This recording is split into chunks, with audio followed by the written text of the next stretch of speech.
Bismillahirrahmanirrahim. Bakar Isaya, babi na 10. To masu saurare dai kada ku manta da ku ringa danna mana subscribe tare da alamar ƙararrawa. Ta yadda za ku ringa samun sabbin shirye-shiryenmu da zarar mun ɗora. Sannan kada ku manta da like da comment har ma da sharing zuwa group ɗinku. Idan ba ku manta ba a bayan mun tsaya inda. Duk wanda ya shigo da ƙaramin ɗa gidan sai ta ce sai an bata umminta. Ko ta ɗauki filo tana yi masa wasa ta ce ummi ce. To anan muka tsaya yanzu kuma za mu ci gaba. Idan in yara mata suka shigo gidan, su ma sai ta yi ta kiransu da sunan ummi. Ta ce yayi ɗan lami kalli yadda ummi na ta yi wayo ta girma. Ya amsa mata da tabarakallah ki yi ta yi mata addu'a Allah ya ƙara raya ta. Ta ɗan yi shiru sannan ta ce ba ummi ba ce ummi na baƙa ce mai kyau. Bari in tashi in zuba ruwa in yi mata wanka. Na goya ta garin nan da sanyi. Ya yi saurin tashi ganin da gaske tana ƙoƙarin kama 'yar mutane ta yi mata wanka. Ya ce ki yi haƙuri in an jima sai ki yi mata wanka. To ai bana son babanta ya dawo ya tarar da mu ba mu yi wanka mun yi kwalliya ba. Kaga yana son turare da lallen da nake yi masa. Baban ummi na har kayan kasuwa yake siyo mana. Haka ta yi ta gwamutsa masa zantuka. Ya shiru yana kallon ta ba zai manta zuwan ƙarshe da ya gidan iya ba. Da ya je da maganar neman alfarmar ɗaukar ummi, ko na 'yan kwanaki ne, don hankalin Mariya ya kwanta. Ta fara samun matsala a ƙwaƙwalwa, amma ta kaɗa baki ta ce Allah ya ƙara. Hauka yanzu ta fara da yardar Allah sai ta dinga bi bola-bola, haƙƙin ran ɗanta ne. Tun daga nan ya yi alwashin ummi ko 'yar gwal ce ba zai kuma zuwa da niyyar a bashi ba. Mama da fito ta taya shi lallaɓa Mariya suka mayar da ita ɗaki sai surutai take. Tana ba su labarin baban ummi da kuma ummi. Sai dai ko da wasa ba ta zancen iya. Ko sauran mutanen gidan sai ummi da babansa. Ummi ta sakankance Idris ba zai kwana a gidan ba don haka har ta hau kan tsurar katifar ta kwanta. Sai dai ta kasa rufe idan ta yi bacci saboda tana jin tsoro. Gagari hadari na ta kaduwa sai addu'a take Allah ya sa kar a yi ruwan sama. Sai da hadarin ya haɗo gaba ɗaya tare da iska kawai ta gasken torchlight a tsakar gida. Inuwar Idris ta hango ya tunkaro ɗakin ta rintse idanta. Tana fatan Allah ya sa ba shi bane. Sai dai ta ji ya mayar da kofa ya rufe hakan ya tsananta bugun zuciyarta. Bata san me yake yi ba saboda ta rufe idanta. Kafafuwanta ya taka ya ce ke dallata shi. Yayi magana a matukar kausashe cikin rawar jiki ta motsa, ta tashi zaune. Me za ta gani Idris a tsaya kanta tsirara kamar mahaukaci. Ihu ta saki ta rintse idanta ta dafe kanta da hannayenta. Dalla malama rufe mana baki ki tashi na ci. Uban me biki sani ba munafukar banza da ta hofi. Makaryaciya an cuce ni an haɗa ni da saura. Har da zuwa ki gaya musu bana kwana a gida. Ai na san kin san komai kin saba. Kyarma ta fara yi ta ki motsa aka kece da wani irin ruwan sama mai ƙarfin gaske. Baka jin komai sai sautin zubarsa da ƙarfin gaske akan kwano. Ganin za ta bata masa lokaci ya sanya ya jefar da fitilar hannunsa ya yi kanta kamar zararri. Kamar mai shirin tarayya da dabba haka yi kan ummi. Ya fara yage suturar jikinta yana ja tana ihu tana ba shi haƙuri. Ba za ki rufe mini baki ba? Ya yi maganar cikin fusata. Warin bakinsa ya da kyancin ummi kai ka ce an buɗe masa. Sai dai bata gama shaƙe warinsa ba warin gashin kanta ya rike hancinsa. Gashi ne fal Allah ya bata shi sai dai kasancewa babu gyara babu tsafta. Ya sanya yake wani irin tsami mara daɗin shaƙa. Sai da ya ware gashin ya sauka bayanta. Warin ya ƙara har wani gafi gashin yake yi. Saboda turarin warin dauɗa da ƙazanta. Yale gashin yayi ya ci gaba da ƙoƙarin raba ta da suturar jikinta. Sai dai nan ma jikin ummi warin dauɗa yake yi. Da tsamin gumi saboda rashin wanka da kula. Har ɗauke numfashinsa yake ita kanta ummi warin hammatar Idris ɗin ya hana ta sukuni. Ya fi ƙarfinta nesa ba kusa ba amma bata gaza ba wurin ƙoƙarin kare kanta. Duk da a duhu ne bai hana shi kifa ummi mari ba da dukkan ƙarfinsa. Allah ya sa hannunta ya samu ba fuskar ba amma sai da ta gigice. Marin da ya yi mata ne ya sanya ta kasa katabus har ya cimma inda yake burin zuwa. Sai dai wari da ƙarni mai haɗe da zanni ya bugi hancinsa sai da yi baya. Take ji cikinsa ya yamutsa masa kamar zai yi amai. Nan da nan zuciyarsa ta fara tashi. Duk yadda ya so ɗauke numfashinsa ya kasa. Wani irin baƙin ciki da takaici ya ninku a zuciyarsa. Ya laluba ya ɗauko fitilarsa ya haske ta ta kare jikinta sai kuka take yi. Ya tashi ya rufe ta da duka abin da ta fi tsana. Ya dinga taka ta da ƙafarsa. Sannan ya janyo ta ya hankaɗa ta waje ana wannan ruwan sama. Ba tare da imani ko tausayi ba. Kuka take iya ƙarfinta tana danna ƙofar ɗakin amma ya saka sakata ta ciki. Tsakar gidan ya shaƙe da ruwa saboda rashin magudanar ruwa a unguwa. Jikinta duk ya yage mata sutura kuma aka tsirara ya hankaɗo ta waje cikin ruwan sama. Ga wani irin tsoro take ji balle ta tafi ɗaya ɗakin. Haka ruwa ya dinga dukanta tana kuka tun tana saka ran zuwan zai ɗauke. Har ta zuba sarautar Allah ido. Ƙafafuwanta suka gaji saboda tsayuwa. Ruwan saman nan ya ƙarasa zuba a kanta. Ta dinga buga ƙofar ɗakin a hankali tana cewa don Allah ya Idris ka buɗe mini na ɗauki kayana. Sanyi nake ji don Allah. Ta yi bugun har ta gaji jikinta ya dinga wata irin kakkarwa saboda sanyi. Ruwan bai gama ɗaukewa ba ta fara takawa a hankali tana kankame jikinta. Saboda ƙyanƙyamin wurin da ya kwaso da gwalan unguwar ya shigo ya taru a gidan. Ɗakin ta nufa sai dai kasancewar ba taga babu ƙofa a buɗe yake. Shi ma ta tarar ya malale da ruwa. Babu inda za ta zauna ta samu wuri ɗaya ta raɓe tana ci gaba da kuka. Har garin Allah ya waye Ummi na tsaye babu wurin da za ta raɓa ta zauna. Saboda an yi ruwa ba kaɗan ba. Gari ya fara haske tana sanya ran ya buɗe ƙofa ta suturta jikinta. Amma bai buɗe ba. Ta dinga fargaba kar a zo gidan a tarar da ita jikinta babu sutura. Sai da gari ya yi haske tar, sannan ya zari sakata ya fito ya shiga banɗaki. Tana hangensa ta taga. Ganin ya shiga banɗaki ya sanya ta fita ta shiga ɗakin. Ta kwashi kayanta da duk ya yayyaga ta saka. Jikinta sai wata irin tsuma yake yi saboda sanyi ga ciwo da jikinta yake yi mata da ƙafafunta. A gurguje ta yi alwala ta koma ɗakin yin sallar asuba. Duka ɗarare take cikin tsoro take yin ta. Ai kuwa a raka'a ta biyu ya da ɗakin bai damu da sallah take bai hankaɗe ta.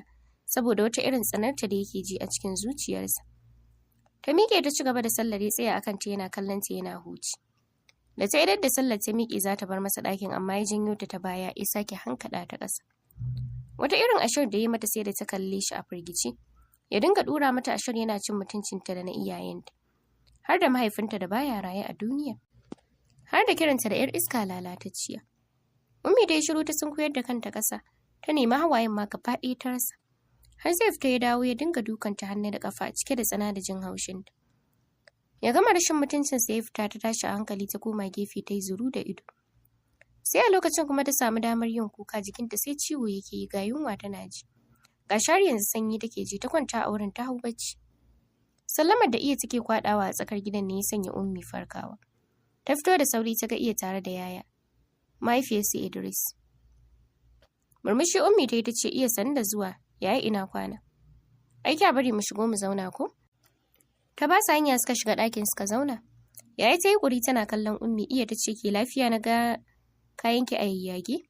Ba komai. Kamar ya ba komai kamar wadda ta yi dambe? Hawaye ne ke shirin taruwa a idon Ummi. Kuma dan ƙazanta tun da aka kawo ki biki canja kaya ba? Ya wurin kwana 5? Ummi ta buɗe baki za ta yi magana ta kasa hawaye suka riga maganar fita. Yayi ta ce menene na kuka kuma Ummi? Iya ta ce sangarta mana. Idan za ki yi wa kanki kiyamun laili ki zauna ki daina wannan kukan shi kenan.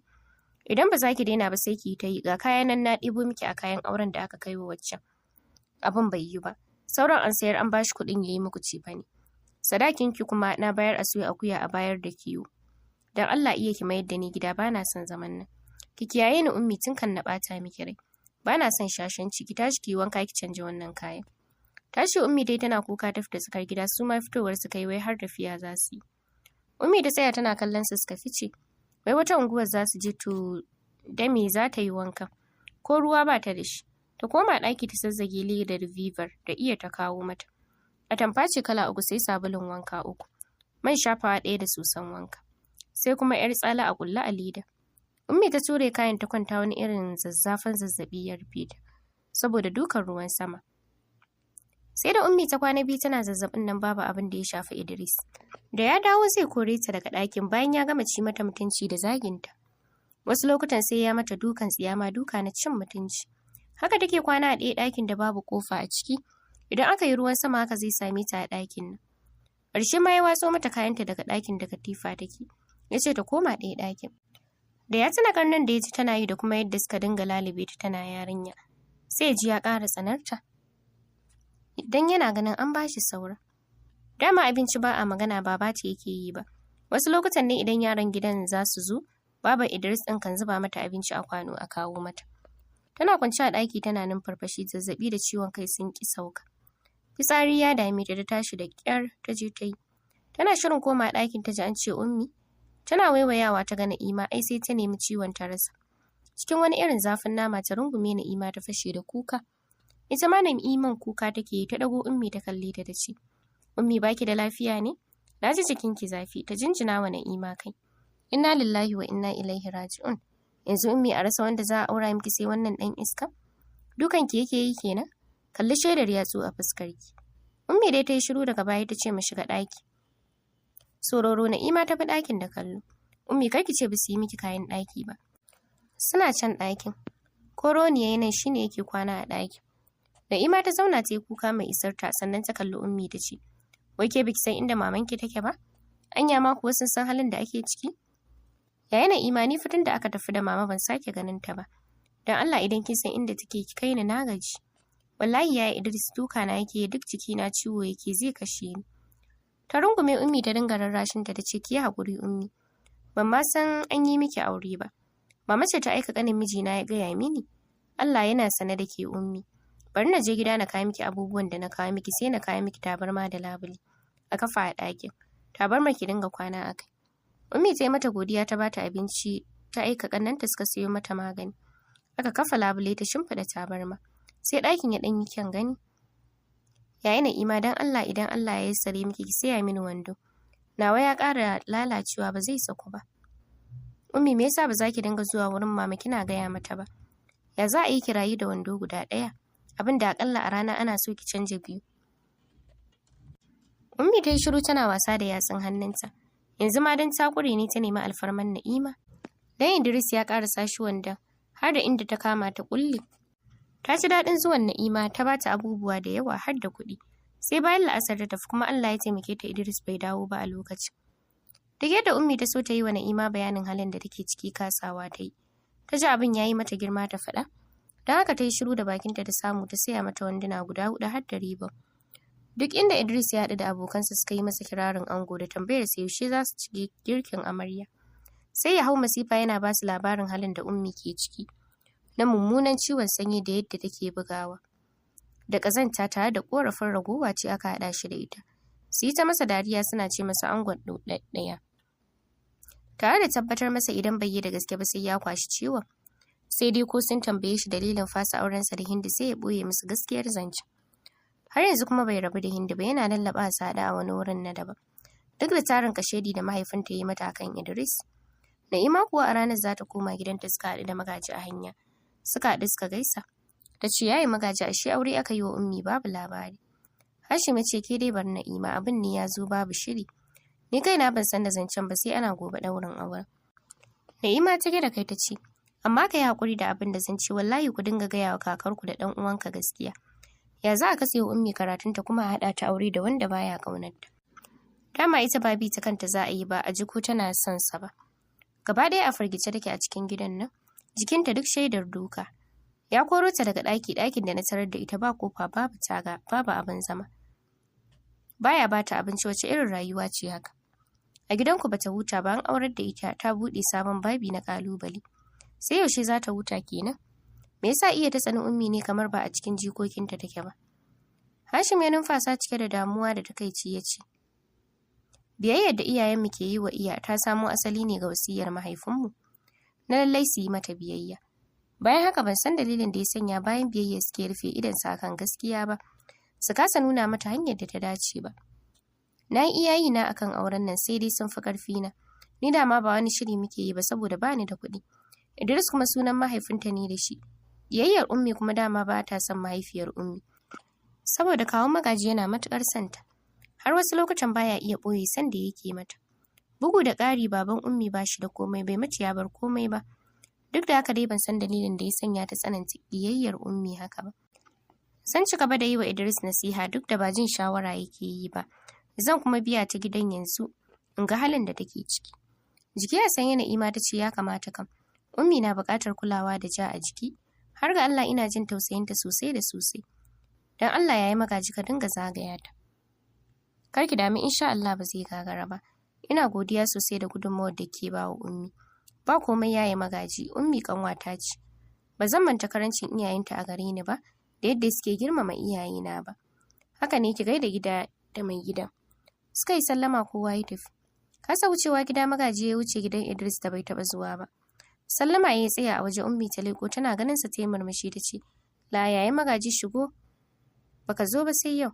Ya kalle ta duk da tana da duhu amma ga shedan mari nan a gefen idanta. Ta yi gaba ta ce masa ya shigo ya ce, "A'a, ba na abin zama na zauna a nan."